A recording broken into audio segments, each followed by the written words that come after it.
Hey you, if you're enjoying the podcast, do us a favor and go into your podcast app right now and tap the subscribe button so you never miss another episode.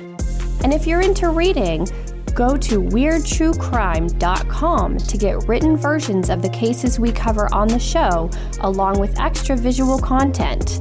All the fun happens on social media, so come talk to us on Instagram, Twitter, and TikTok at our handle @WeirdTrueCrime.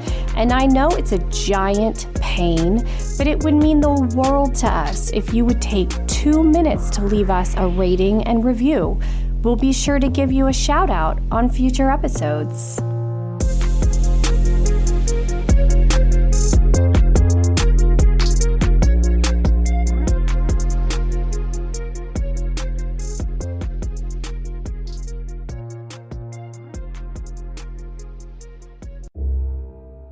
Darkcast Network.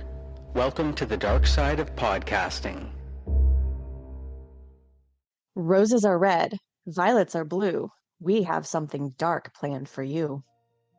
We're so glad you can make it here to join the Darkcast Network on a not-so-sweet sweetheart's date this Valentine's Day. During the dinner portion of our date, some of the Darkcast Network's best podcasts will seduce you with stories about the origin of Valentine's Day, along with sinister tales of murder and hauntings. Hi, my name's Laura. And my name's Jill. And we are the hosts of Crime Divers Podcast. And we are going to tell you today about a Valentine's Day murder. On the 14th of February 2013, a 911 call was made to report a burglary in Peoria, Illinois, and when the police got there, they found the body of 39-year-old Denise Luthold, who had been killed with a single gunshot wound to the head. Denise had been married to Nathan for nearly 18 years, and they lived with Denise's parents and their 3 children, 12-year-old Seth, 10-year-old Julia, and 4-year-old Janelle. Denise and Nathan had served as missionaries in Lithuania since 1998, and since then had been dividing their time between the US and Lithuania. On Valentine's Day 2013, the family had breakfast together. Nathan had put chocolates and flowers on the table for Denise, and the children were allowed a wee chocolate before heading off to school and nursery. After dropping the kids off, Nathan went to church, and Denise had plans to stay at home all day except to pick up 4-year-old Janelle from nursery. But later that day, Nathan got a call from the nursery to say that Denise hadn't arrived to pick Janelle up. Nathan called and texted Denise, but he got no answer, so he went to pick Janelle up and then headed home. It was 3:15 p.m. when the 911 call came in from Nathan, saying that his garage door was wide open and one of the windows of his house was broken. He waited outside for the police to arrive, and when they did, it was noted that yes, one of the windows was open, but there were no footprints in the muddy ground outside it. Officers entered the house and they saw that the kitchen was a mess. There were cupboards open and drawers pulled out. They walked down the hallway, and near the front door, they found Denise's body. She was lying face down in a pool of blood and had been shot in the head. Police had initially thought that this was a burglary gone wrong, but as Nathan didn't ask any questions about what was going on and seemed to be behaving oddly, their suspicion of him grew. So he was taken to the police station and questioned for 6 hours. While he was there, he gave consent for officers to search his car, his laptop and his phone. His in-laws had given consent to search the house, and it was noted that Denise's purse and Nathan's wallet hadn't been stolen. They found $300 in a drawer. The TV was still in the living room. Nathan's laptop was still there as well, so if this was a robbery, they didn't seem to have taken much. Denise's car had been stolen, but it was found a short distance away in a car park. Nathan did have 3 guns though, and 2 were missing, a .22 caliber Beretta and a .40 caliber Glock, and Denise had been shot with a .40 caliber Glock. A note was found in Denise's day planner, which had been written by herself, and in this note it said that Nathan was running around with a 20-year-old, and it also said things like he thought she was a bad mother and that he didn't love her after 17 years of marriage. One part read, "I really don't think there's anything I have done or not done to deserve this. I have never been good enough or done enough for you. I know you want me dead. I'm not stupid, but I'm not that brave. I quit. I will not please you anymore. No more of that game. If I haven't pleased you in 17 years, then nothing I will do it." So, who was this 20-year-old that Nathan was having an affair with?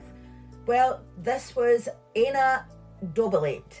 She had met Nathan and Denise in her home country of Lithuania when she was just 6 years old.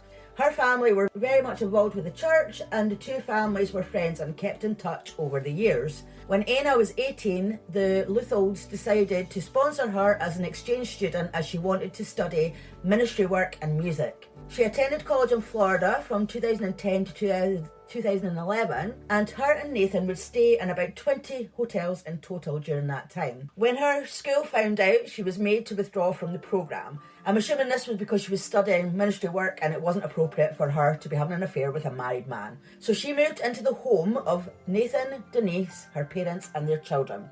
Nathan and Anna would spend spa days together, and Nathan would pay for everything. So Anna would be getting massages, her hair done and many other treatments. He also took her away on holiday to Europe in the summers of 2011 and 2012, and they even had a shared bank account so that Nathan could put money in for Anna to spend on food, clothing and general living expenses.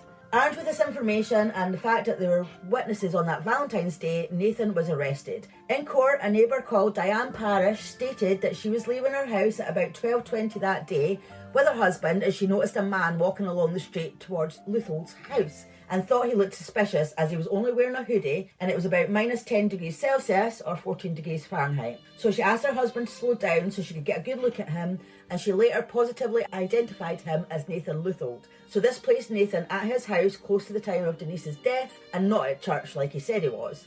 Another witness said that she was visiting her sister who lived nearby and she heard a gunshot at about 12:30 that day. So that would have lined up with the time that Nathan was seen by Diane Parrish heading towards home. When Anna was questioned, she said that she had never told Nathan she loved him, and at first denied the relationship, but an email was produced in court from Anna to Nathan, and it partly said, quote, "I let you down. From now on, I want to do all that I can for you and this relationship. I am so blessed to have you in my life," end quote. She denied having any part in Denise's murder, but she did act a bit suspicious. When Nathan texted Anna on the day of the murder to tell her that their house had been burgled, she replied, "Interesting," with a smiley face. She later agreed that this wasn't an appropriate response. What was interesting was that Nathan's parents were paying for Anna's attorney and they told her not to talk to the police. This money was from an account that was set up for the Luthold children. Anna didn't attend Denise's funeral, which was seen as very strange since they lived in the same house, had known each other since Anna was 6 years old, and Denise had helped sponsor her to study in the US. So of course, everyone wondered why, if Anna wasn't having an affair with Denise's husband, why wouldn't she attend a funeral? While Nathan had been on remand, he had been an inmate with a guy called David Smith, and they struck up a friendship. After they had been friends for a while, Nathan asked David for legal advice on a hypothetical situation. But David told Nathan he had to be honest with him. So Nathan told him that on Valentine's Day, when he left the house, he parked his car somewhere and walked back home through the woods. Denise must have popped out because she wasn't home when he got there, so he hid in the closet. Then when she got home, they had words and he shot her in the head. David also said that Nathan had considered poisoning Denise at first, but then decided on shooting at her instead. And when investigators searched his laptop, they saw that he had looked for a silencer for a .40 caliber Glock. There were also searches for how to hide the sound of a gunshot, how to silence a Glock 40, and also searches for giving someone who is not diabetic insulin. He had also looked for other ways to murder someone and how to erase an iPad, but he obviously didn't manage to do that. Nathan told David that killing his wife was a Valentine's Day present to his girlfriend. It took the jury just 90 minutes to find Nathan Luthold guilty of murdering his wife Denise Luthold, and he was sentenced to 80 years in prison. Thank you for listening, and if you'd like to hear more from our podcast Crime Divers, then you will find us on your favourite podcast platform. Hello, my name is Jackie Moranti, and I'm the host of Cause of Death 100 Seconds to Midnight. My show is all about the things not true crime that will kill you. I talk about science and global crises through the lens of my past experience as an infectious disease researcher and history. You'll love it. Just go listen. Today, I'm going to talk about something that is true crime. Sorta. I'm talking about the St. Valentine's Day Massacre. Prohibition was a disaster. It was called the nation's noble experiment, but it was a total and outright failure. One of the more serious problems that came from it was gang violence. Don't think this just came up in the last 20 years. No. Anytime there is a black market for anything, gangs will be involved. And in the Roaring 20s, when Prohibition was at its peak, gangs were everywhere. Liquor was still flowing, and bootleggers and syndicates were providing it. Let's take a trip back in time. It's February 14th, 1929, and two police officers enter a warehouse at 2122 North Clark Street in Chicago. This warehouse was where George Bugs Moran stored illegal alcohol prior to sale. 7 of his enforcers from the North Side gang were keeping an eye on the warehouse. At some point, 2 men dressed as police officers kicked in the door. The men inside assumed that it was a raid, and everyone just lined up against the wall to be frisked, arrested, and processed. It was just another day at the office. What happened next was complete mayhem. Once the, quote, police had the gangsters lined up against the wall, 2 more civilian men joined them. All 4 threw back their jackets, pulled Tommy guns, and began shooting. 70 shots were fired, and no man was left standing. When the smoke cleared, all 7 men from the North Side gang were dead or dying on the floor. The 4 men who had done the shooting just turned and walked out the door. Liquor was a lucrative but very dangerous business in the 20s and 30s. Bugs and his North Side gang were bitter rivals of Al Capone. After taking over operations from former mob boss Johnny Torrio in 1925, Capone ran his outfit with an iron fist, and he was known to gun down anyone who got in the way of his success. Capone was the only suspect in the murders. One of the enforcers who was shot, Frank Hawk Gusenberg, was still alive when the real police arrived. He refused to say anything about who had done the shooting, though, and he died a short time later from his injuries. Bugs Moran would also look at Capone for the murders. He had not been at the warehouse that day, but there had been bitter feuds among both gangs for months. The North Side gang was the only thing in the way of Capone dominating all the gang activity in Chicago, and Capone wasn't about to let that opportunity slip by. For months, the battle raged between the 2 syndicates all over Chicago. Moran's gang would hijack Capone's shipments, kill his allies, and continue to compete for business.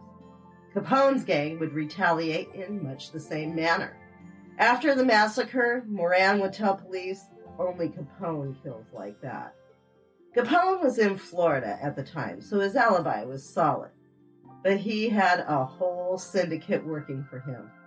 He wasn't short of men who would do the deed if he paid them enough. No one was ever tried or convicted of the murders, but Al Capone would forever be surmised as the man who orchestrated the killings. The massacre did what Capone intended. It left Moran to be seen as weak, and his North Side gang eventually diminished into nothing. By the end of 1929, Capone was completely in control of the Chicago Syndicate and would remain that way until he was arrested and convicted of tax evasion in 1931. Gang violence hasn't changed a whole lot in the last 90 years. Gangs are still little businesses serving up illegal treats to the masses who will pay the high price for whatever ill-gotten gains they're selling. In the 1920s and 30s, it wasn't just illegal liquor that was for sale on the black market. Just like today, there were people being trafficked, drugs, children for sale, loan sharking, whatever you wanted that you couldn't get legally. Today, things aren't much different. Gangs are still the same. There are just more of them. Even the merchandise hasn't changed very much. Drugs have taken the place of liquor, but the rest is all the same. Chicago is still one of the most violent cities in the country for gang violence, and that may never change. The warehouse where the St. Valentine's Massacre occurred was torn down in 1967, so all that's left there are memories. But those memories are strong in Chicago. It's an historic connection to the present, but it's not a good one. Unfortunately, it doesn't look like it's going to change anytime soon. I'll be talking more about gang violence and the causes in a future episode. Until that comes out, there are 56 more episodes to binge on my feed. Go check out Cause of Death 100 Seconds to Midnight. I want to thank the Darkcast Network for letting me tell this story, and I want to thank all of you for listening. Hi, this is Molly. And Cody. And we're from Over the Fence True Crime Podcast. We're former neighbors, co-workers, co-hosts, and number 3 on each other's children's emergency contact cards. True story. And you can find us on your favorite podcast streaming platform. And tonight we have the case for you of the Sweetheart Murders. Sabrina Gonzalez and John Riggins lived in the town of Davis, California in 1980 when they met while working for the town's recreation department. Their relationship was really just blossoming. Even at the age of 18, these two had big plans for their own lives, individually, but also as a couple. They wanted to get married and have a lot of kids, but first they had plans to attend the University of California, Davis, also known as UC Davis. Sabrina was a beauty inside and out. She was kind and a caring soul with a love for animals. She wanted to be a physical therapist. John was what you would think of as a quintessential American hometown hero. He thrived in high school sports and was revered in the community. He was handsome and stood out with his red hair and green eyes. John was an aspiring doctor, and he wanted to follow in his father's footsteps, who was a prominent physician. These two seemed to be meant for each other and had the world at their fingertips, and they were adored by all that knew them. On the evening of December 20th, 1980, a thick fog had settled over the town of Davis. Sabrina and John were due at her older sister's surprise birthday party on this evening, but once the party was over, it was noticed by all that Sabrina and John had never arrived. What at first began as a disappointment in her younger sister for not attending her party turned into great worry. It was uncharacteristic of Sabrina and of John to not show to such a big party, and then to continue to be unable to be reached afterwards. Panic set in the following morning when the two were still nowhere to be found. Again, the prior night, December 20th, was extremely foggy winter night. So the first thought of the Riggins and Gonzalez families were that the couple had gotten into a car accident. When they weren't able to find the vehicle immediately and didn't hear of any accident from the hospital or police, the family reached out to the Sacramento County Sheriff's Office to report the couple as missing. And in true 1980s fashion, the police stated that they had to wait 24 hours before they could begin the search. But the police really felt that the couple had just run off and eloped. The families knew that this wasn't the case. They also knew they weren't going to wait around for 24 hours for the police to take action. However, despite the family's search efforts, it was still the police that made the first discovery, which would lead to some answers, at least as to where Sabrina and John were. It was when police finally started their search, which was about a day later, that they found John's van, abandoned about 20 to 30 miles outside of Davis. The vehicle had obviously been rummaged through. Several hours later, the bodies of John and Sabrina were found in the brush nearby. John had suffered a blow to his head, his mouth and eyes were duct taped, and his throat had been cut. Due to the blow to his head, it was presumed that John had tried to fight against his and Sabrina's murderers. Sabrina's throat had also been cut, and she had been covered with duct tape in the same fashion as John, so eyes and mouth. In addition, there were signs that she had been sexually assaulted. These were quickly coined by media as the Sweetheart Murders. What was clear was that the perpetrator had come prepared to commit these crimes, hence the duct tape and the abandoned vehicle. To leave a vehicle abandoned, there had to have been a plan or a means to get away. What the police were able to take away from the crime scene was clothing from the victims to test for bodily fluids, along with a blanket that was intended to be a gift for Sabrina's sister that was in the van. It had originally been wrapped, as it was a present, but then it had been unwrapped, likely by the attacker or attackers, and appeared to be soiled. In addition, the van had hundreds of latent fingerprints for investigators to process. The police were able to piece together that the killer had been waiting for John and Sabrina to leave the house that night, and the fog had acted as a perfect cover for their evil intentions. A composite sketch was made of the suspect, and let me tell you that this is probably one of the most terrifying composite sketches I've ever seen. The suspect looks like a straight-up wild man. However, despite a composite sketch, though, bodily fluid samples and fingerprints, there's no suspects. No one knows why anyone would want to do this couple any harm. Right. And it wasn't until about 6 years later, when a tip led police to look at a similar double murder of a couple in the Sacramento area that had taken place about a month prior to the murder of John and Sabrina. This was the murder of Mary Beth Sowers and Craig Miller, two Sacramento State students. For those of you unfamiliar with the area, Sacramento is just about 20 minutes from Davis. When both of these individuals had been found, they were found in remote areas. They were found separately from one another, which was a little different, but both had been shot and Mary Beth Sowers had been sexually assaulted. You can see some parallels, and ultimately Gerald and Charlene Gallego, yes, a married couple, were found responsible for the murder of Mary Beth Sowers and Craig Miller, along with the murders of 8 other young women. That sounds talk about a interesting. match made in hell. Yeah. We have like the sweetheart couple and then the couple from hell. But getting back on track, police start trying to find parallels between the two cases, more of them to link them together. But Gerald Gallego had an extremely solid alibi for the night that John and Sabrina were killed. He was in jail. Oh, well, that's going to do it. However, police think, okay, maybe it wasn't that Gerald didn't commit the murder, but maybe it was done on his behalf to clear him of his guilt of the other murders. Like, oh, the person's still out there doing it. Police thought maybe John and Sabrina's murders were a copycat crime. And who would go through the killing of two innocent people to clear a guilty man from their connection of the killing of two other innocent people? Doesn't make a whole lot of sense. Well, you know, the brother of the murderer, of course, Gerald's brother, David Hunt. Specifically, that's who would do it. So he was a career felon with just a prior kidnapping charge, but the police didn't think he acted alone. They believed that he needed help to pull off this crime, so they believed that his co-conspirators were his wife and then one of his regular partners in crime. This trio were referred to as the Hunt Group because of David Hunt, so he had his own group, his own posse to go commit this crime. The Hunt Group. All to avenge his brother. Just play off that last name a little bit, you know. With this storyline, with zero physical evidence, mind you, the group of three was arrested in 1989 and they were facing a trial and, if found guilty of the Sweetheart murders, could face the death penalty. The police also pressed another accomplice to try and get information from him. For months, they drilled this guy and he refused to give them information on the sheer fact that he had no information because they weren't involved in the murders. Yeah, they didn't do it. But after this accomplice won't flip on his friends because there literally wasn't anything to flip on, he was actually also arrested for his involvement in the Sweetheart murders. Oh my gosh. So you have 4 people in jail.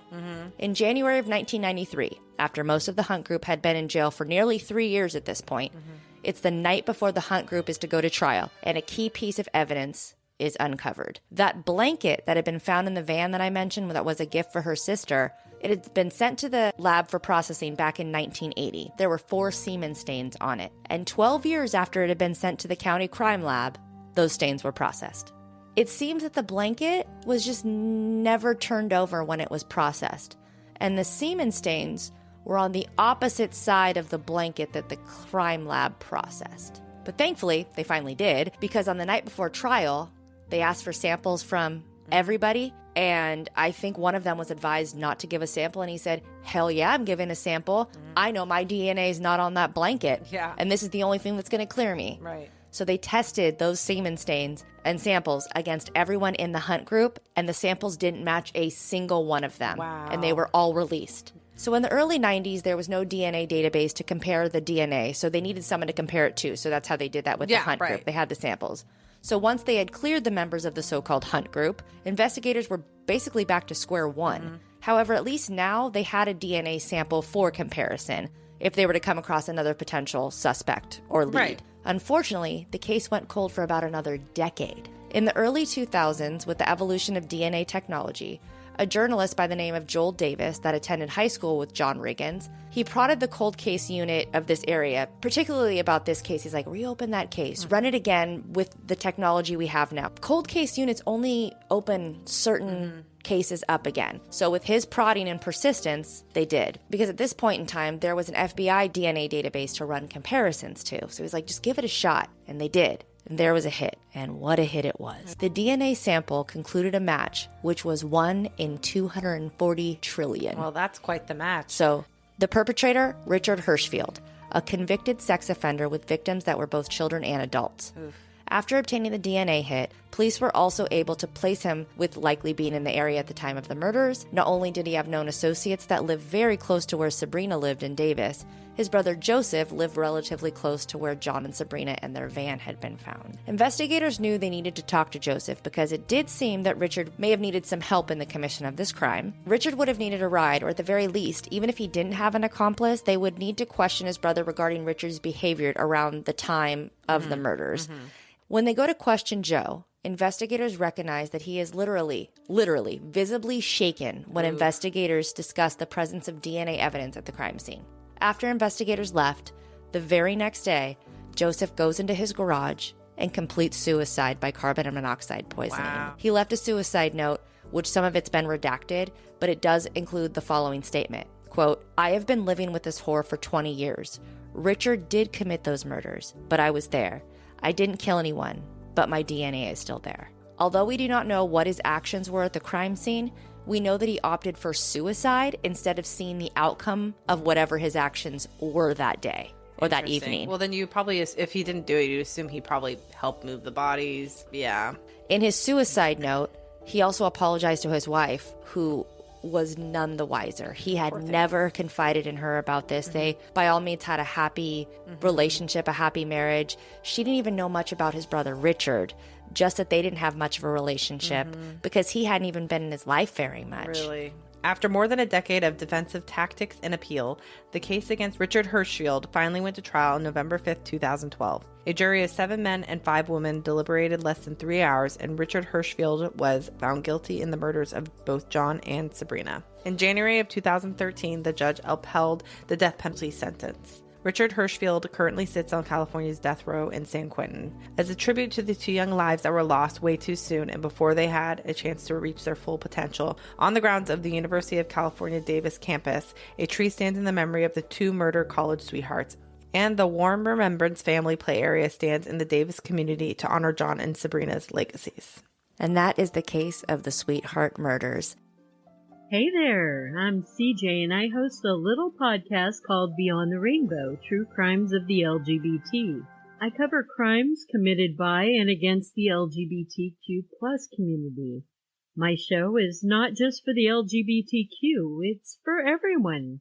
So please check it out. And as always, I'm proud to be partnered with Darkcast Network. The newlywed couple of 38-year-old Rosina Vale and 39-year-old Tiffany Noden, well, their relationship was anything but sweet. Don't get me wrong here. It had its sweet moments, as most relationships do. But the sour moments were downright devastating. The couple had been in an on-again, off-again relationship, and the last time they were on again, they decided to get married in December of 2013. I'm not sure why people do the whole on-again, off-again merry-go-round thing. To me, it seems rather toxic. But in January 2004, they set up house in an apartment in San Carlos, California, near San Diego. As far as children, the couple owned 2 fur babies, dogs, and Rosina's human daughter lived with her dad in the San Diego area. Prior to this, they lived in Colorado, but they moved to San Carlos to be where Rosina grew up. She was now physically closer to her dad and daughter. After 6 months of marriage and living together in their San Carlos apartment, the honeymoon was over, as the saying goes. Neighbors reported major fights between the couple where the police had to be called to break things up. But during their sweet days, they'd walk their dogs together, and during their not-so-sweet days, expect the police to visit. Some of the reason behind the couple's fights were due to a drug addiction that Tiffany had. Rosina worked at the Verona Indian Casino. In May, Tiffany showed up and caused a scene here between her and Rosina. It was so heated, Tiffany had to be escorted off the casino's property. And this bothers me. You never screw with someone's livelihood. I had an ex who would do this to me as well. Hey, this is my job, woman. Go away. Fight with me at home. It wasn't like she wasn't benefiting from my paycheck. Sheesh. The end of May, Rosina had sent out messages to friends and her family that her and Tiffany's marriage was over. She was going to file for divorce. On June 5th, 2014, Rosina was on her way back to work at 5:30 a.m. A neighbor man was also on his way to work. He saw her and Tiffany by Rosina's car. When Rosina left, he waved and said hello to Tiffany. She didn't respond to him. When he got home from work later that evening, his wife told him that there had been a murder in the apartment complex. The man was shocked. A little after 6 p.m., police had received a call from a defense attorney. He stated there was a possible homicide victim in an apartment, and he gave the complex address and apartment number. I'll get back to how he knew that information later. When police arrived to check out the scene, they found a deceased, naked Rosina lying on her bed. She'd been stabbed in her arm, her stomach, her chest, and badly bludgeoned to death with an object. Tiffany was last seen leaving the apartment complex late afternoon with the couple's dogs. She called an aunt who lives in San Bernardino, California. She asked her aunt to pick her up. Her aunt said she sounded stressed and panicked. She was worried about Tiffany, and her aunt obliged, picking her up and taking her to her home in San Bernardino. While with her aunt, Tiffany called a defense lawyer. See, I told you we'd come back to that part. Tiffany gave some specifics, but she decided not to go through with meeting with the attorney. The attorney's phone call to the police is what helped them find Racina. Tiffany left her aunt's home before her aunt could find out what she had done to Racina. Her aunt had no clue where Tiffany had went. News reports about Tiffany went out asking anyone who might see her to call the police. They wanted to question her for information about Racina's murder. Tiffany avoided police for 20 days before they finally caught up with her in San Diego. Yep, she was back. She was taken in for questioning, where she admitted killing her wife. She was charged with murder and she went to trial. At the trial, her public defender said drugs played a huge part of why Tiffany murdered her wife. The drugs clouded her judgment. Come on, defender, really? I know some drugs can make people violent, but that really sounds just like an excuse to me. Tiffany pled guilty to second-degree murder, and she was sentenced 20 years to life in prison. In prison, Tiffany had been heard complaining that she thought Racina was cheating on her. Still not a reason to murder Tiffany. If you're in love, cherish it, and whatever you do, don't mess it up. And remember, you matter, and it's not a crime to be gay, unless you're a murderer. And be sure to listen to Beyond the Rainbow, True Crimes of the LGBT. It can be found wherever you get your podcasts. But don't start at the beginning. I'd like to keep you around. Maybe start with Season 3. Oh, and Happy Valentine's Day. Or as I like to call it, Happy Singles Awareness Day. Hey, spooky friends, it's Angelina and Aurora from Murder Murder News, the true crime cult with all of the flower crowns and none of the flavor aid. There's no shame in spending Valentine's Day alone, but if you'd like some company, let's dive into that box of chocolates together and explore a historical crime from Valentine's past. 14 years ago today, 25-year-old Tiana Notice was murdered after being harassed and stalked by an ex-boyfriend. The system should have protected Tiana, who was terrorized by her ex for months and had gone to the police over 30 times to report violations of his restraining order. But Tiana soon found that the police had no plan to protect her or stop her ex, even though she was able to provide evidence of his escalating harassment and threats. Tiana's family always knew she was special. From the age of 6, they suspected she was a prodigy, always outperforming her classmates academically. She started attending college classes her senior year of high school. She earned her bachelor's in political science at the University of Hartford and went on to pursue her master's in communication. The sky was the limit for Tiana, who planned to become an attorney after encouragement from her mom, Kathy, because she said Tiana loved a good debate. While in school, Tiana dated her college sweetheart, Robert, but after 5 years together, they ended their relationship. Dating apps were not a thing in the 2000s, and meeting people online through social media still felt a little scary and embarrassing. In 2007, Tiana met James Carter on MySpace. She wasn't looking for anything serious after ending her relationship with Robert, but she agreed to meet up with James, but settled on a place in public, just to be safe. James seemed to check all of her boxes. He owned his own home, something almost unheard of today. He was a manager at a finance company, and he didn't have children yet. But Tiana would later find out that everything he told her was a lie. 6 months into the relationship, James was arrested for domestic abuse of a previous girlfriend. He was sentenced to 6 months in prison. This was a big wake-up call for Tiana. Not only did she now know James was capable of violence, but she also found out the incident had taken place while he was cheating on her. She soon learned that this was not the first time he had been arrested for a violent crime, and he had a rap sheet for other crimes, including assault. Tiana broke up with James, but once out of jail, the stalking started. Tiana got a restraining order against him. When her dad, Alvin, asked what had happened, Tiana responded, quote, "He's just bugging me. He won't leave me alone." When James found out Tiana had filed a restraining order against him, he reciprocated by filing one against her. He told police that she had punched him in the face and kicked the taillight out of his car. Even though he didn't have an injury, he was granted the restraining order. But James was just getting started. Tiana started receiving emails from an account named Jessica Banderas, stating she was the ex-girlfriend of James. The emails contained messages saying things like, "Trust me, baby girl, you're going to lose everything." And, "As God is my witness, punishment is on the way, so be prepared. You will have bad luck, you hear me? Remember this email when karma bites you in the ass."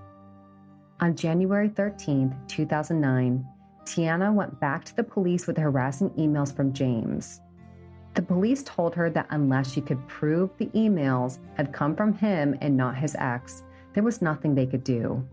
In the meantime, she continued to receive emails from James, and he was calling her at the university where she was working. He started showing up at her apartment, her job, and even while she was out shopping. Tiana attempted to report him to the police again and again and was sent away each time.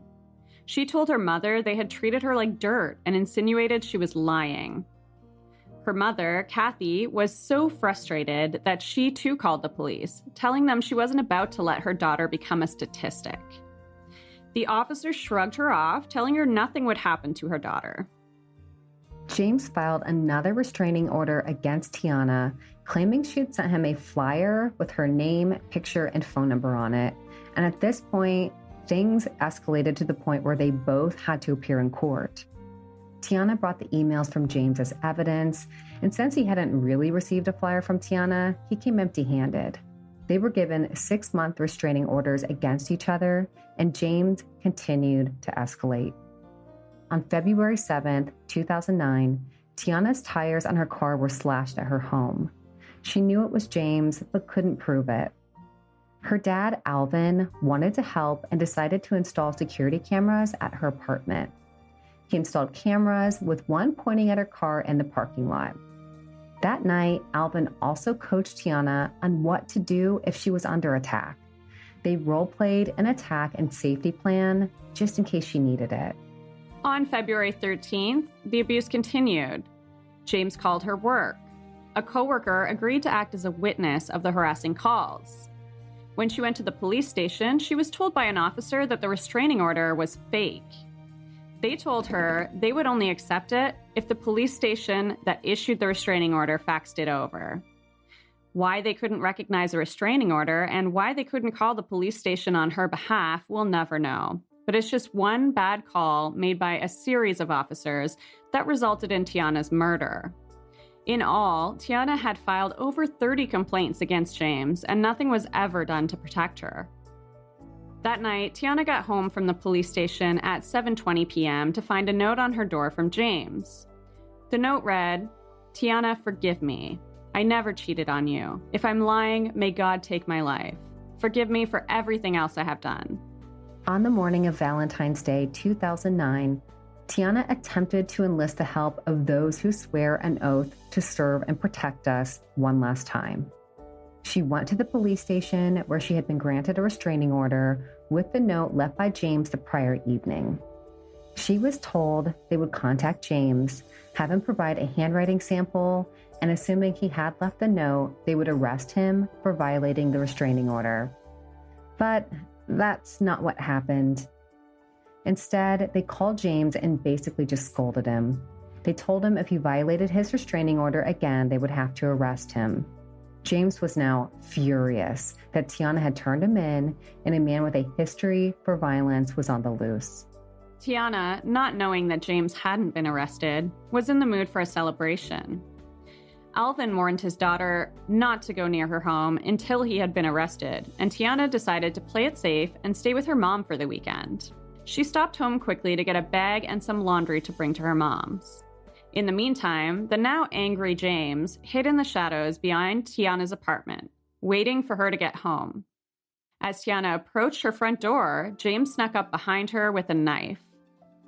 He stabbed her nearly 20 times, stabbing her twice through the heart. Tiana cried out and a neighbor came to help. She was able to call 911 at 9:41 p.m. Here's her panicked call.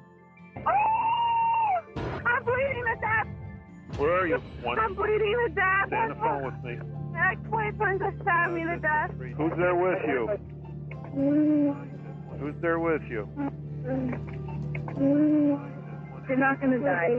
You're not going to die. Now stay on the phone with me. Tiana lost consciousness during her call to 911. She was rushed to a nearby hospital but didn't survive. James was arrested an hour after Tiana died and was charged with her murder. Between Tiana naming him as her attacker in the 911 call and the video from the surveillance camera, there was plenty of evidence against him. In 2012, he was found guilty and sentenced to 60 years in prison. Tiana's family worked with the Connecticut state senator to fight for tougher laws against domestic violence. They also started the Tiana Angelique Notice Foundation to provide educational resources to prevent domestic violence. In 2014, Tiana's family also won a $10 million wrongful death lawsuit against the officers who ignored her plea for help. We thank you for listening. If you'd like some more company during one of the most hated of holidays, you can find Murder News wherever you listen to podcasts. New episodes come out every Friday, each one featuring a story from the corresponding week in true crime history, told from a victim-first standpoint. Happy Valentine's Day, spooky friends! Happy Valentine's Day! I'm Dawn, the host of the podcast Scottish Murders, which focuses entirely on murders that have been carried out in Scotland or murders of Scottish people. So, obviously, our Valentine's-esque story for the Darkcast Network Not So Sweet Sweetheart episode is a tale from Scotland. The Scottish Highlands are well known for their dramatic landscapes, beautiful castles, and truly fascinating history. And for Valentine's Day, what could be more romantic than visiting the iconic Elandonan Castle, where many a couple have tied the knot? Or the peaceful and beautiful Isle of Skye, which was placed at the top spot by a Visit Scotland survey of the most romantic places to visit, where couples can relax and enjoy a quieter, more sedate but absolutely breathtaking Valentine's Day. Glencoe, also located in the Scottish Highlands, is a glen shaped by volcanic activity, is the home of Scottish mountaineering, and is popular with hill walkers and climbers. However, Glencoe is also known for sorrow and heartache, as on the 13th of February 1692, an eruption not of the ancient volcanic activity of millions of years ago, but of betrayal and violence took place, which was triggered by events a few years prior. It was in 1685 that King James VI of Scotland and King James II of England took to the throne of both countries and quickly established his unpopularity within the Protestant majority of the British Isles by trying to re-establish Catholicism as the official religion. This culminated in 1688 when he produced a Catholic heir, and this prompted many high-level members of the British Parliament to invite the King's oldest daughter, Mary, and her husband, William of Orange, to claim the throne, which resulted in what was known as the Glorious Revolution of 1688 to 1689, which resulted in King James fleeing to France, and William and Mary being crowned joint monarchs. However, King James and his Stuart heirs had many supporters, especially in the Scottish Highlands, with his supporters being known as Jacobites, after the Latin for James, Jacobus, and who rebelled against the new monarchs, including winning the Battle of Killiecrankie in 1689, but success was fairly limited in nature. What this rebellion did show was that there was an ever-increasing unrest forming in the Scottish Highlands. There had been long-standing feuds between the clans over the previous 100 years, but this latest unrest just amplified the division between the clans even more. King William III, formerly known as William of Orange, offered to pardon the Jacobites who took part in the uprising, but only if their clans swore an oath of allegiance to the new monarchy by January 1st, 1692, an offer that originally had a financial incentive but was really just a threat that their clans either pledge their allegiance or be punished. This was further proven when government forces were positioned at a new fortress, Fort William, and were attacking Jacobites' strongholds, which would only be stopped by accepting the king's offer. So despite their loyalties to King James, he agreed that the clans that were loyal to him could be released from their pledge, and sent word from France. News reached the MacDonalds, who were one of the clans loyal to King James, on the 29th of December, 1691. So with only a few days to go before the deadline, Chief MacIan made his way to Fort William to give the oath of allegiance to William III. However, once there, he was told that no one present could accept his oath, but instead he was told to make his way to Inverary, which was 70 miles or 112 kilometres away over mountains and snow in the heart of the territory of the Campbells, who were historic rivals of the MacDonalds.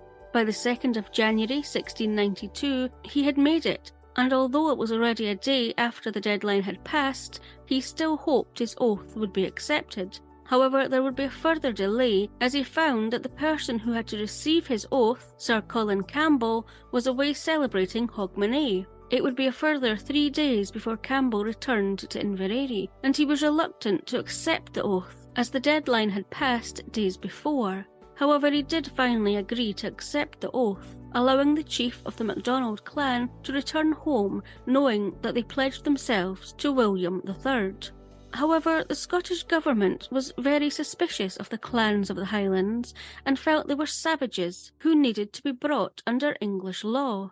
So when news reached Edinburgh of the oath being delivered late, Sir John Dalrymple, the Secretary of State for Scotland, declined the oath. There had always been plans to deal with the clan system in the Highlands, so this gave the Secretary of State an excuse to act against the MacDonald clan and wipe them out as an example to demonstrate that any rebellion against the new monarchy and the government would not be tolerated. The MacDonald clan formed a small part of the much larger Clan Donald, who were very influential over other Highland clans, and striking a blow against them would represent attacking everything Sir John Dalrymple, the Secretary of State for Scotland, hated of the Highlands. However, the MacDonalds were not well liked by those clans who neighboured them in the Highlands, as they would carry out raids and cattle rustling, and along with it being in an isolated location, and Glencoe having very few escape routes, made them vulnerable to attack. On the 1st of February 1692, over 100 government soldiers of Argyll's regiment of foot, commanded by Robert Campbell of Glenlyon, arrived in Glencoe with papers stating that they were there to collect tax arrears and were to stay at the homes of the MacDonalds. The soldiers themselves, once in Glencoe, were to await further orders.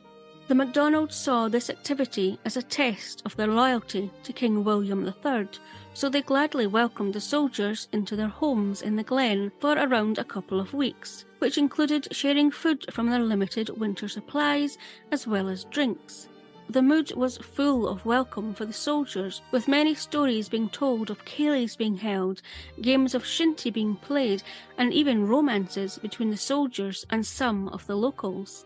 It would be the evening of the 12th of February 1692 when Robert Campbell received further orders signed by the King stating that on the following morning, the 13th of February, they were to fall upon the rebels, the MacDonalds of Glencoe, and put all to the sword under 70. The orders also stated, "You are to secure all the avenues, that no man escape," and that if the orders were not obeyed, that Campbell and his soldiers would face the same fate. There were also 2 other regiments positioned in Ballachulish and Kinlochleven to cut off any possible escape routes from the Glen. The massacre began with a simultaneous attack in Invercoe, Inveregan and Achnacoe, along with killings throughout the Glen, as any MacDonalds who were fleeing were pursued by the soldiers. who would also drag men from their beds, and then their homes were burned. Women, children, and the elderly were put out into the snow, with many of them dying of exposure to the harsh winter weather. 38 MacDonalds were murdered directly, including Chief McIan, who, when rising from his bed as soldiers entered, was shot in the back. Many more of the MacDonalds lost their lives in the mountains. However, some were led to safety by John and Alexander, who were the two sons of Chief McIan. Others were able to hide themselves, and many more escaped via Glen Etive. It is thought that so many MacDonalds were able to escape due to the kindness of the MacDonalds making friends with the soldiers. So when it came time to carry out the orders to kill them, many of the soldiers were unable to do so. There were rumours of soldiers allowing people to escape or deliberately missed shooting at those they had been ordered to kill. Even Robert Campbell himself, who commanded the soldiers, is said to have assisted 2 men to escape. The men, women and children of Clan MacDonald who had escaped the Glencoe massacre, instead of feeling love, joy and happiness the following day, on Valentine's Day 1692, all that was felt was betrayal. News of the Glencoe massacre spread, and the Jacobites even produced pamphlets that were distributed and used to raise awareness of what had happened as far away as London. Stories were told of what happened from both survivors and soldiers, which prompted an inquiry in 1695 into what happened. The inquiry found that the massacre carried out on the 13th of February 1692 in Glencoe was indeed murder, although it was not clear if King William III knew the extent of the orders he had signed, and he escaped any blame.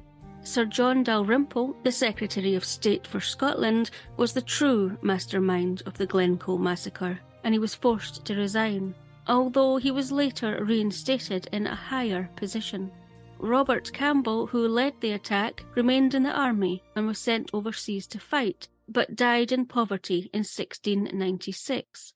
The goal of the Glencoe massacre was to break up the clans and set an example to those who would stand against the new king and government, but resulted in having the opposite effect and actually strengthened the convictions of those in the Highlands that Scotland was not equal to England, and united the Jacobite clans, making additional uprisings in the future inevitable. The echoes of the Glencoe massacre have rippled through the centuries, and the events then have not been forgotten.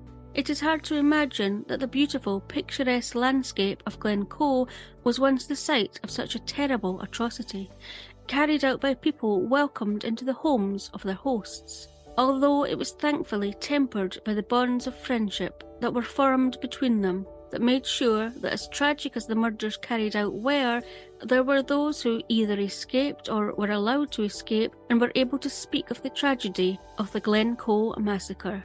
The Scottish folk group, the Corries, wrote the song The Massacre of Glencoe, which pretty much summed up what took place on the 13th of February 1692, with one verse being, "Some died in their beds at the hands of the foe, some fled in the night, were lost in the snow. Some lived to accuse him what struck the first blow, but gone was the house of MacDonald."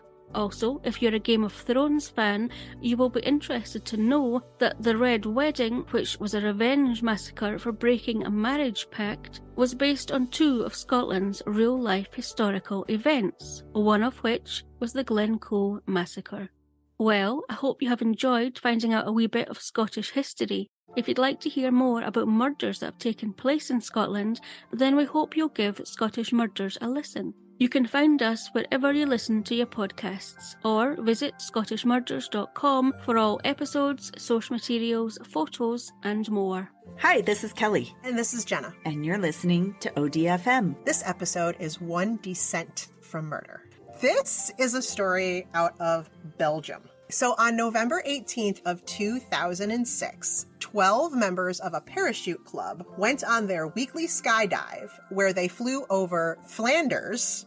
It's the northern portion of Belgium. On this dive, 4 divers, 2 men and 2 women, had planned to link hands in the air to create a quartet and then release hands so that they could engage their parachutes, right? One of the women whose name was Els Van Doren. She disengaged from the others. Both her primary and reserve parachutes failed to deploy. No, I knew you were going She plummeted to her death from a height of more than 2 miles, which was over 4,000 feet. God. And landed in the back garden of a home in the town of Oglabik. The residents of the home came out of their house when they heard a loud thud in their garden and rushed out and just found this horrific scene. Police arrived and questioned the skydiving instructor, Marcel Summers. He told police that he, Els, and 2 others had planned to link hands and do this free fall in a star formation. But the other woman had jumped a little bit too late and she wasn't able to link up with them. So it really ended up just being Els and the 2 men. So they didn't do the quartet. It ended up just being a threesome. Right. Marcel explained that after signaling for the group that it was time to deploy their chutes, he saw that Els was in trouble and he tried to move closer to help her, but he couldn't reach her in time. Even more nightmarish. Oh no. This entire jump was recorded on the woman's helmet camera. Police retrieve the video and they watch it, and it begins as a normal dive, other than the one woman didn't jump in time. Once the 3 people stopped linking hands, she went to deploy her chute and it failed. Police saw that her pilot chute, which is a mini parachute that automatically deploys before the main parachute opens, when she went to deploy her parachute, that thing just blew away. Els was an experienced diver. She frantically tried to deploy her reserve chute, like she knew what to do. But it also failed. And she screamed for more than a mile of her fall. Just screamed. But based on what they saw in the video, police were immediately suspicious that her parachute had been sabotaged. They went to examine her chute, and what they found was that the cords to her chutes had been deliberately cut. Oh no. So it wasn't like they had torn in the air or something. It was... Right. So, of course, I have to look into her. Els Van Doren was a 37-year-old married mother of 2. She was an experienced skydiver who had performed more than 2,000 jumps in her lifetime. And on the weekends, she went skydiving with her parachute club. So investigators start digging more into her, and they find out that Els was in fact living a double life. She had more than just a love for skydiving. She was having a years-long affair with another member of the club, her instructor, Marcel Summers. When she would spend the weekend skydiving, she would also spend the night at his place. Oh, that's convenient. The weekend before her death, Els was staying at Marcel's apartment when her friend and fellow parachute member Babs showed up. Babs? Babs' full name was Els Cottisman. This Els was a 26-year-old primary school teacher who joined the club just 2 years prior. And when the women became friends, Els Clottisman, she took on the nickname of Babs to avoid confusion between the 2. Babs was the other woman who was supposed to make up the quartet on the day of the incident. When she didn't jump in time to form the maneuvers they were supposed to do, she actually watched the whole thing from the plane. Investigators decided to ask her to come in and give another statement. Just before she was supposed to come in to give this second statement, Babs attempted suicide. So now police are like... This is very suspicious. Does she have something to do with this? Right. While she's in recovery or whatever, investigators are like, maybe we should dig into Babs. Yeah. So they do. And it turned out that Marcel was also having a relationship with Babs.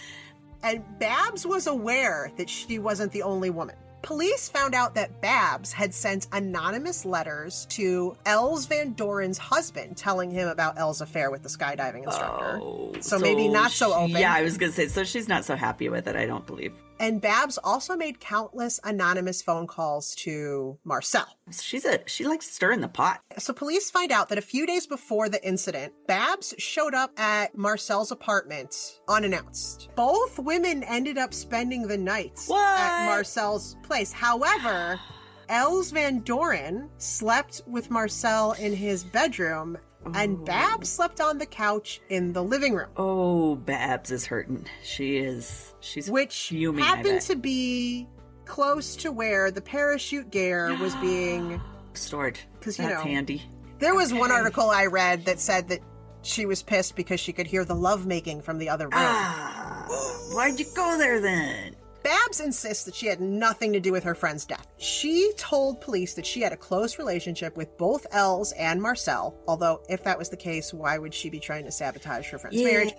She described it as that Marcel at one point had, in quotes, led her astray, and that they had a brief relationship that fizzled out. So he seduced her, I guess. Oh, okay, so it's all according his to fault. Babs. And that was just a short-lived thing. So, but prosecutors thought there was motive and there was the means for her to do this. So they decided to go ahead and charge her with murder. And this was just 2 months after Els Van Doren's death. While she awaited trial, Babs told the media, quote, "I always knew I was number 2 for Marcel and Els was number 1. I never had a problem with this at the time, as I had such a low image of myself that I could only ever imagine being number 2. Babs claimed that Els was aware of the short relationship she had with Marcel, but that they were close friends. Babs was released on bail in January of 2008 while she awaited trial. Finally, in September of 2010, the trial began. Wow. Yeah, long time, because this started 2006. She was placed on suicide watch during the trial.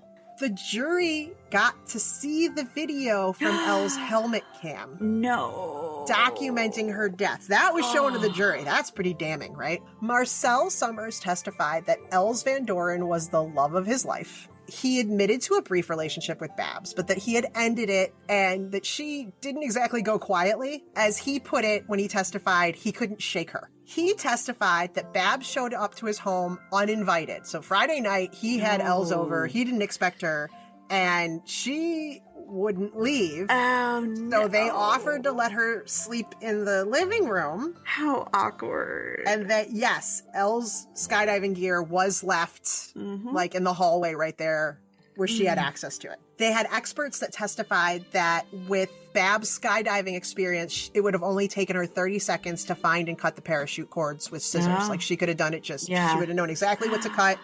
Prosecutors entered into evidence anonymous letters that they proved that Bab wrote to mutual friends about Elle's affair with Marcel, showing that Babs was pathologically unstable at the time of the incident, is what they were trying to prove. Belgian court psychiatrists declared Babs to be, quote, a danger to society and to be, quote, a psychopath with dramatic features.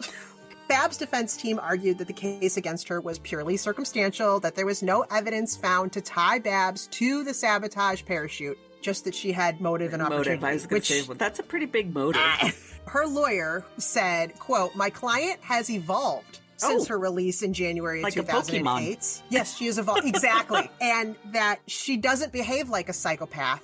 She has started working as a teacher again." This is exactly who we want around kids. Ultimately, thank goodness the jury didn't agree. In October of 2010, Babs was found guilty, but the judge took her, quote, feeble psychological condition as extenuating circumstances, and rather than sentencing her to life behind bars, she received a sentence of 30 years. And is she still around children? Let's hope not. Hopefully she's not teaching from her cell. Yeah, That is so disturbing. for Valentine's Day. Love is in the air. Good. Thank you for sharing. And if you guys want to hear more of ODFM, find out all the D words by ODFM Podcast. Get the D. Thank you, Darkcast Network. Thank you, Darkcast. We hope this date was one you can tell your friends about. Please join us for the dessert portion of our Not So Sweet Sweethearts special so we can woo you with our decadent chocolate lava cake and spooky stories.